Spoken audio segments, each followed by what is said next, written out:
Monsinyur Turang, saudari dan saudara yang kekasih, khotbah ini panjang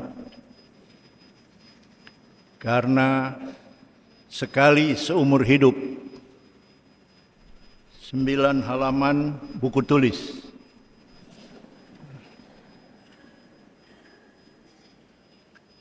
Kalau ada yang mengantuk, silakan tidur. Yang penting waktu kolekte bangun.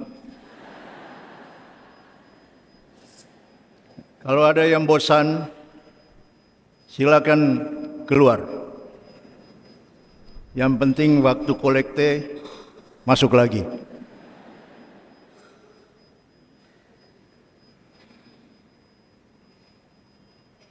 Piturang, imam, dosen, sekretaris Komisi Pengembangan Sosial Ekonomi Komprehensif Wali Gereja Indonesia, dan Direktur Nasional Karya Kepausan Indonesia,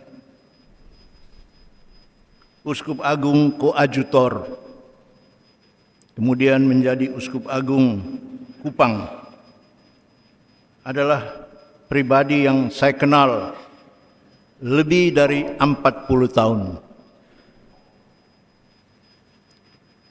Piturang merupakan orang hebat yang hadir dalam pergumulan hidup saya. Tuhan memakai dia untuk mengarahkan hidup saya, bahkan mengubah dan membentuk saya seperti saya ada sekarang.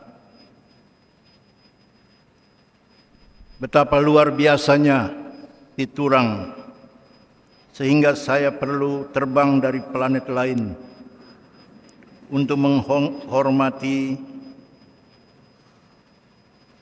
sekaligus mengantar Pit ke pembaringannya yang terakhir. Bagi saudara-saudari yang belum mengenal saya adalah Datus Lega, Uskup Sorong di Tanah Papua. Beta juga anak Kupang. Beta lahir di Oiba. Beta sekolah SD di Merdeka dan di Nekoten.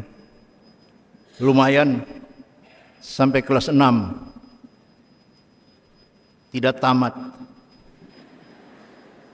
Karena 3 bulan saya menyelesaikan SD di Ruteng dan tamat.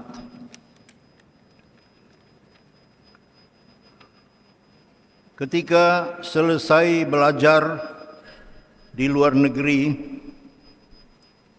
saya melamar dan bekerja di sebuah paroki Juni 1994. Bulan Oktober pada tahun yang sama, Piturang memanggil saya kembali ke Indonesia. Waktu itu saya tidak mau, karena saya sudah terjangkit penyakit matre. Sebagai pastor paroki, bukan di niki-niki ya, di Jerman. Saya gaji besar dan hidup dalam zona nyaman. Untuk apa pulang ke Indonesia yang miskin merana ini?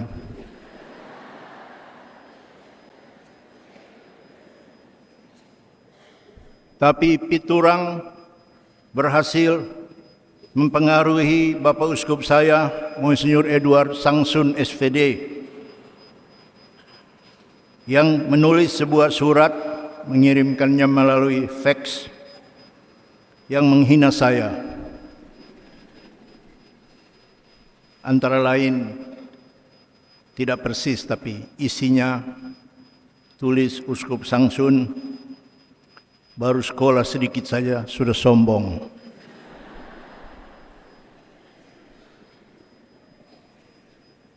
Maka saya yang terkenal rendah hati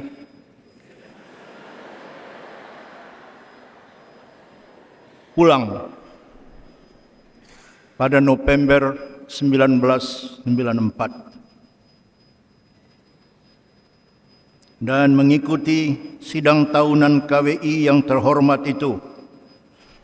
Pada akhir masa sidang tahunan 1994, Sekretaris Jenderal Monsinyur Martinus Situmorang antara lain mengulangi memperkenalkan pejabat-pejabat baru dalam lingkungan Konferensi Wali Gereja Indonesia.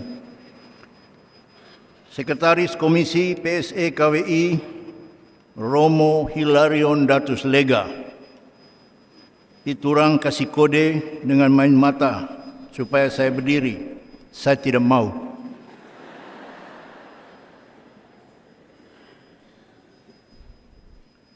Tanpa omong-omong, langsung main tunjuk saja.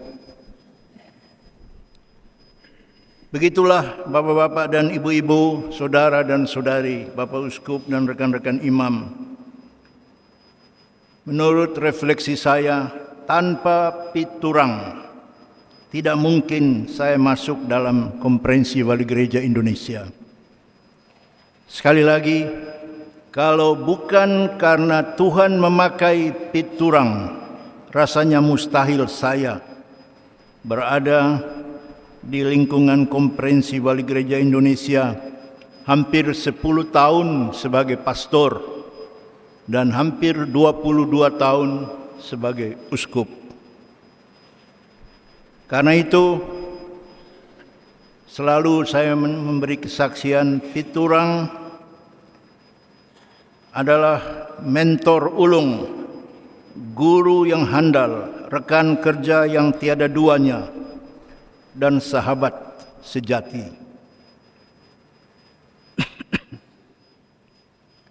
Pelajaran terpenting dari piturang bagi saya dan mudah-mudahan bagi rekan-rekan imam, bagi Bapak Uskup, adalah menghormati dan mencintai imamat.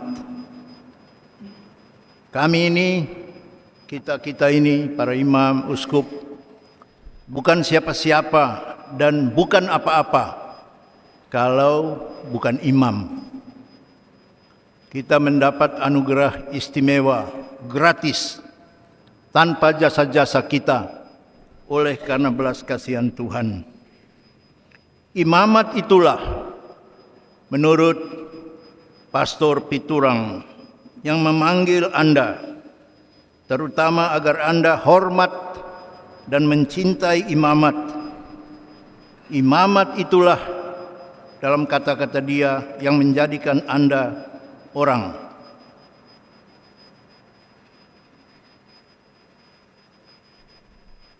Piturang dan saya tidak pernah lupa, karena kami sama-sama bekerja di lingkungan Konferensi Wali Gereja Indonesia di Jakarta.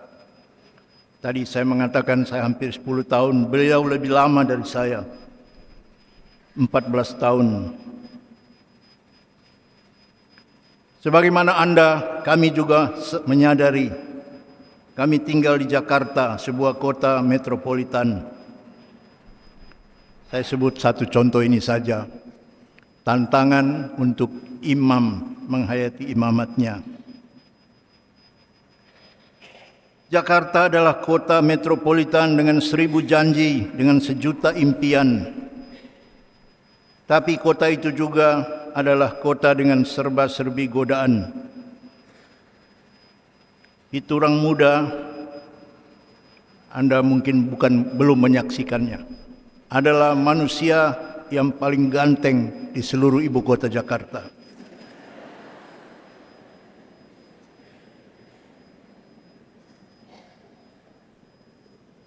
Sudah tua saja masih ganteng, apalagi muda. Karena beliau Indo, bapaknya India, mamanya orang Manado di Indonesia.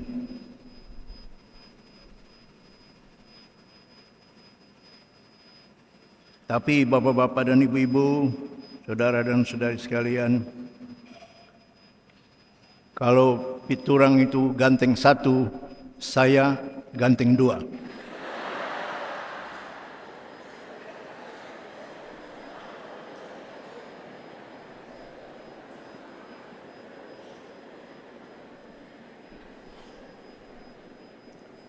Sekarang saja Anda lihat saya gembrot, tapi dulu Lang Sing Sing, top Marco Top. Kalau beliau Indo dari garis ayah, saya juga Indo dari garis ibu. Ibu saya orang Atapupu, keturunan Maliana, Timor Leste.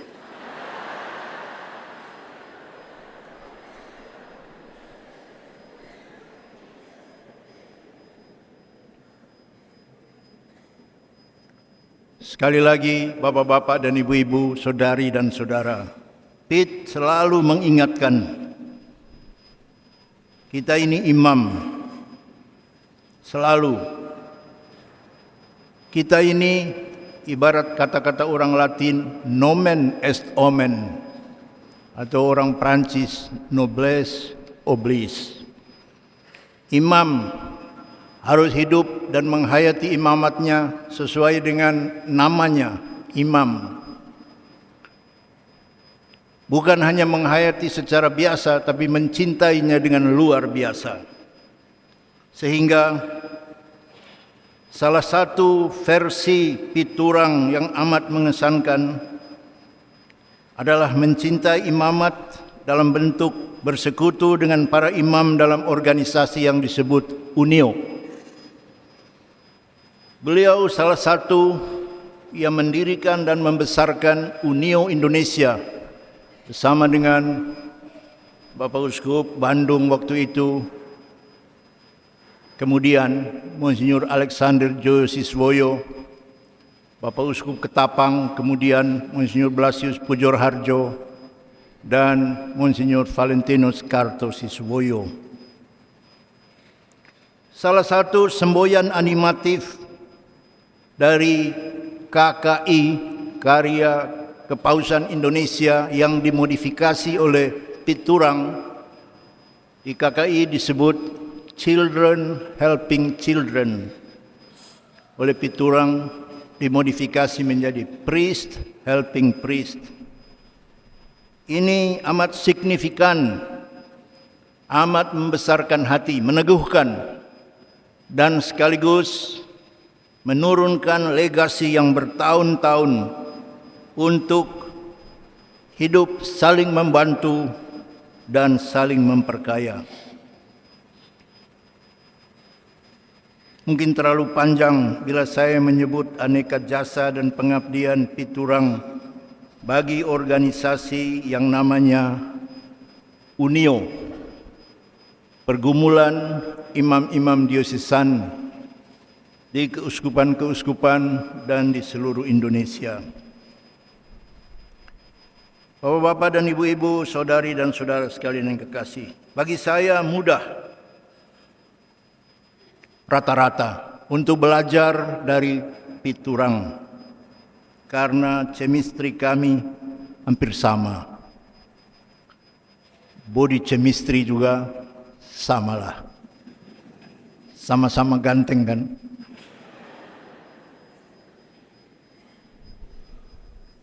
Sama-sama suka bekerja maksimal, sama-sama dalam keyakinan mencintai imamat, sama-sama suka mandiri dan kemandirian, sama-sama perokok berat. Ketika memberi kesaksian pada perayaan 50 tahun imamatnya di Manado, saya menyampaikan hal yang sama. Pit dan saya sama-sama perokok berat.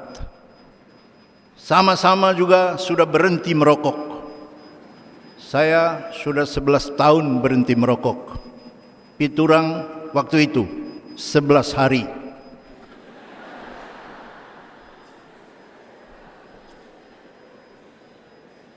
Para pendengar saya di Lota, Manado, kira saya bercanda. Oh tidak.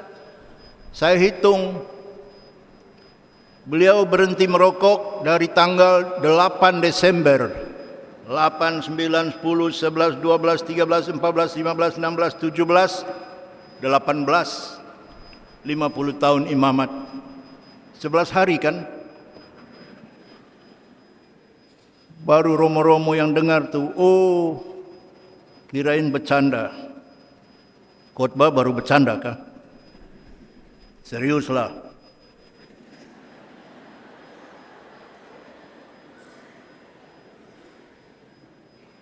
Satu yang menjadi kenang-kenangan manis yang mengikat persahabatan kami adalah Piturang dan saya ini sama-sama imam projo yang lama sekali ditugaskan di luar keuskupan sendiri. Saya sudah lebih dari 33 tahun. Piturang mungkin lebih lama. Kami membuktikan dua hal yang amat fundamental. Imam projo bukan jago kandang. Supaya Romo Amros dan kawan-kawannya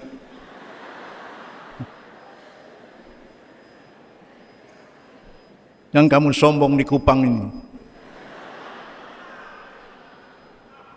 wawasan masih kurang, jam terbang keok,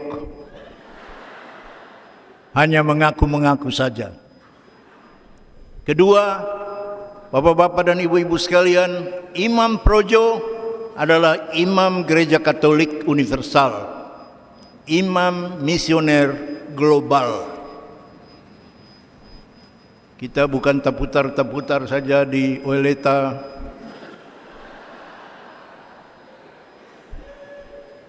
Sikumana, TDM, dan lain-lain. Tapi kelas kita lebih besar dari John Salu.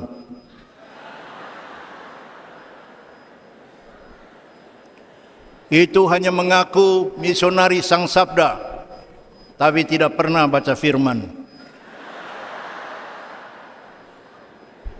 Piturang dan saya, imam diocesan, baca firman dalam bahasa Italia, dalam bahasa Inggris, dalam bahasa Jerman, dalam bahasa Dawan.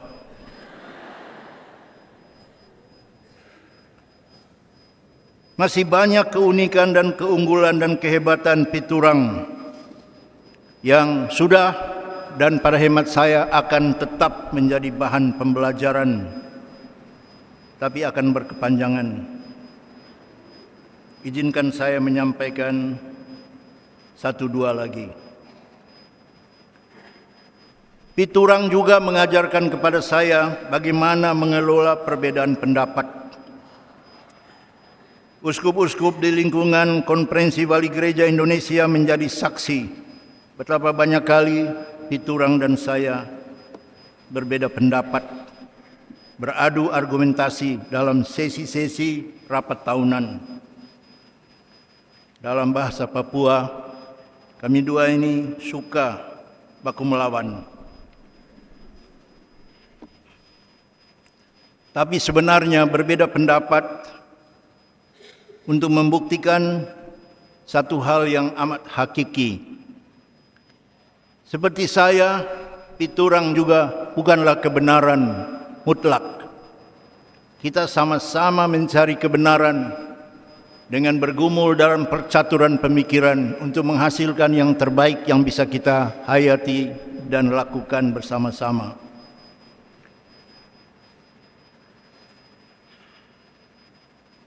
Dari aneka perbedaan pendapat itu, yang ringan-ringan saya ingat, kalau istirahat jam minum, paling-paling dia tunjuk-tunjuk saya, "You itu ya, you tidak menghargai senior." Ya, saya balas juga kan, "You tidak mendengar junior." Tapi ada satu perbedaan pendapat yang menyamakan sekurang-kurangnya persepsi kami tentang pelayanan PSE, pengembangan sosial ekonomi dalam gereja Katolik, yaitu semua yang terlibat dalam karya PSE seharusnya wajib menghargai dan mencintai, menghormati orang miskin dan kemiskinan. Sekarang ini setiap orang cenderung bertinggi hati dan berbangga hati karena bisa berbuat sesuatu bagi orang miskin. Kita membolak-balikan paradigma. Saya ada, baru saya bisa melakukan sesuatu, baru saya boleh berbangga. Sekarang terbalik, karena saya kaya, saya bangga, maka saya bisa berbuat sesuatu, dan karena itu saya ada. Sombong kali. Bertahun-tahun inspirasi ini mudah-mudahan dihayati terus dalam lingkaran dan jajaran bukan hanya pengembangan sosial ekonomi, tapi juga karya-karya karitatif dalam gereja Katolik yang amat terkenal, yang tidak boleh membuat orang kepala besar, tapi justru berhati besar, yang tidak boleh membuat orang seakan-akan melayang jauh di udara, sementara ia hanya memperalat orang-orang miskin dan kemiskinan.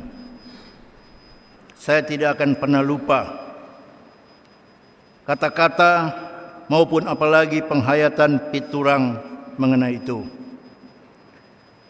Akhirnya bapak-bapak dan ibu-ibu, saudara dan saudari sekalian yang kekasih, itu pengalaman pribadi Anda semua masing-masing atas salah satu cara mengalami juga siapa itu Piturang. Ada yang mungkin 27 tahun atau lebih, ada yang kurang, ada yang setahun, ada yang menyentuh hati, ada yang mungkin merasa nyelekit, tersakiti dan lain-lain. Tapi bapak-bapak dan ibu-ibu, satu hal pasti, orang ini berbuat melampaui cita rasa kemanusiaan dan peradaban. Oleh karena itu pertanyaan pokok ketika mendoakan seseorang yang sudah meninggal seperti Piturang, bagaimana nasibnya? Bagaimana nasib kita setelah menjalani kehidupan yang fana ini? Marilah kita mencari rujukan dari hidup dan penghayatan Sang Penebus Yesus dari Nazaret. Apa yang diperoleh Yesus setelah ia menjalani kehidupannya di dunia ini? Untuk menjelaskannya, pakailah sebuah dinamika proses kehidupan manusia dari pelajaran ilmu jiwa. Hidup kita ini, bapak-bapak dan ibu-ibu, saudara dan saudari sekalian yang kekasih, adalah bagian dari dinamika memberi dan menerima, give and take. Apa yang kita terima bergantung sangat dari apa yang kita beri. Kalau Anda ingin menerima senyuman, berilah senyuman. Kalau mau dapat senyuman baru kasih pamer muka tembok, Anda hanya akan dapat kentut. Maka omong punya omong, sampailah kita kepada rujukan Yesus dari Nazaret. Apa yang Yesus dari Nazaret peroleh setelah ia menjalani hidupnya di muka bumi ini bergantung dari apa yang dia berikan. Yesus memberikan hidupnya. Ia mengatakan dalam Yohanes 10 ayat 10, "Aku datang supaya mereka mempunyai hidup dan mempunyainya dalam segala kelimpahan." Di bagian Injil lain ia juga mengatakan, "Putra manusia datang bukan untuk dilayani, melainkan untuk melayani dan memberi anak kalimat dan menyerahkan nyawanya bagi tebusan banyak orang." Orang seperti ini yang memberikan hidupnya, akhirnya oleh belas kasihan Tuhan mendapat kembali kehidupannya itu melalui peristiwa kebangkitan. Pada Yesus bukan hanya budaya hidup, cinta dan kasih sayang yang terus tidak berujung, tapi budaya baru, hidup yang tidak akan pernah mati-mati lagi. Pada hemat saya, dari pengenalan yang lebih dari 40 tahun itu, Piturang lebih dari cita rasa kemanusiaan dan peradaban, apalagi sekedar untuk orang-orang Katolik. Sekurang-kurangnya bagi saya tergambar dalam moto episkopalnya, per transiit bene faciendo. Ia berkeliling sambil berbuat baik. Oleh karena itu dalam kamus hidupnya bagi saya Piturang adalah orang yang mempromosikan dan menyatakan gelombang demi gelombang kebaikan. Oleh karena itu orang seperti dia menerima kembali kebaikan itu dalam bentuk hidup yang tidak akan pernah mati-mati lagi. Saya memilih penggalan bacaan Injil pada hari ini yang diambil dari renungan Yohanes pasal 14 mengenai keraguan Thomas dan kawan-kawannya. Tuhan, kami tidak tahu jalan kemana Engkau pergi. Karena itu, bagaimana kami akan mengikuti Engkau dan memperoleh tempat yang Kau janjikan? Yesus menjawab, bodoh. Itu tidak ada dalam Alkitab. Itu supaya Anda jangan keluar dan masuk lagi. Supaya jangan tidur dan bangun lagi. Tapi Yesus mengatakan, Aku adalah jalan, kebenaran dan kehidupan. Itulah jalan yang sudah ditempuh Piturang. Itulah jalan yang diperolehnya kembali. Monsignor Turang, doakan kami. Dalam nama Bapa dan Putra dan Roh Kudus. Amin.